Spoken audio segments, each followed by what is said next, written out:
আসসালামু আলাইকুম। আশা করি সবাই ভালো আছেন। আলহামদুলিল্লাহ আমিও ভালো আছি। শীতের মিষ্টি সকালে সবাইকে জানাচ্ছি ছোট্ট একটা গোলাপের শুভেচ্ছা। তো গাছ সকালবেলা যেহেতু ছাদে আসছি, এখন এই যে একটু হাঁটতেছি ছাদে। তো দেখেন গাছে কি সুন্দর ফুল ফুটে আছে।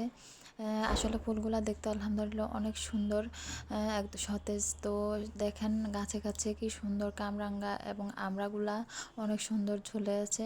আসলে দেখতে আলহামদুলিল্লাহ অনেক ভালো লাগে এবং শীতের মিষ্টি রোদ এবং কুয়াশায় ঢাকা আকাশটা এবং গাছের পাতার ভিতরে কুয়াশা পড়া সব মিলিয়ে আসলে অনেক ভালো লাগছে ওয়েদারটা।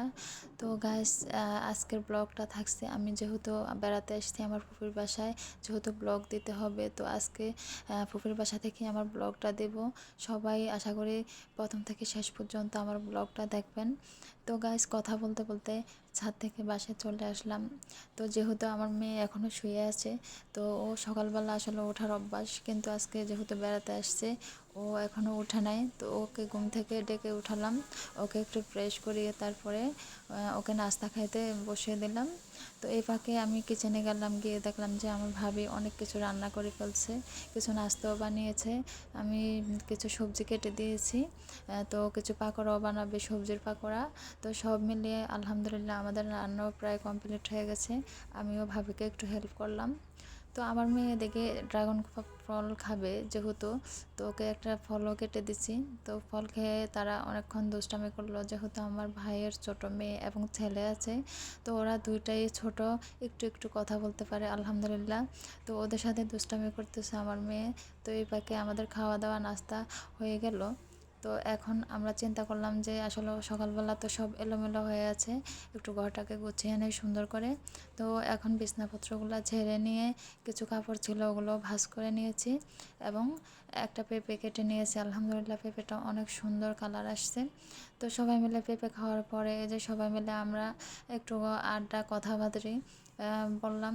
তো এর ভিতরে আসলে বলে রাখি, যেহেতু ফ্যামিলিতে সবাই একসাথে হলে অনেক ভালো লাগে। অনেক দিন পরে যেহেতু বেড়াতে আসছি, আসলে সময় করে আসা হয় না। তো মাঝে মাঝে আসলে একটু বাচ্চাদেরকে নিয়ে বাহিরে গেলে সব মিলিয়ে আলহামদুলিল্লাহ ভালোই লাগে। তো গাইস, এখন দুপুরবেলা হয়ে গেছে, যেহেতু আমাদের লাঞ্চের সময়। তো আমরা খাবার খেতে বসে গেলাম। তো আমি আমার মেয়েকে আগে খাবারটা খাইয়ে দিচ্ছি, যেহেতু ও একটু লেট করে খায়, তো এই জন্য নিজের হাতেই খাইয়ে দিচ্ছি। তো খাওয়া দাওয়ার পরে ও একটু বই নিয়ে এবং বাবুর সাথে কিছু খেলনা নিয়ে যে খেলতেছে। দেখেন খেলনা নিয়ে খেলতে খেলতে তারা অনেকক্ষণ পর আসলে বিকাল হয়ে গেছে। তো আমরা একটু বারান্দায় গেলাম, দেখলাম আলহামদুলিল্লাহ বাহিরের দৃশ্যগুলা, যেহেতু খোলামেলা আকাশ সব দিকে। তো সব মিলে আলহামদুলিল্লাহ অনেক সুন্দর একটা পরিবেশ। তো এখন যেহেতু বিকাল হয়ে গেছে, একটু চাও খেতে হবে। তো গাইস, এই ফাঁকে বলে দিচ্ছি আজকের আমার ব্লগটি কেমন হয়েছে অবশ্যই কমেন্ট করে জানাবেন এবং ছোট্ট একটা লাইক দিয়ে চ্যানেলটা সাবস্ক্রাইব করে আমার পরিবারের সদস্য হয়ে পাশে থাকবেন। আর ভিডিওটি কেমন লাগছে অবশ্যই কমেন্ট করে জানাবেন। তো সবাই ভালো থাকবেন, সুস্থ থাকবেন, এটাই কামনা করছি। অনেক অনেক ভালো থাকবেন। আল্লাহ হাফেজ।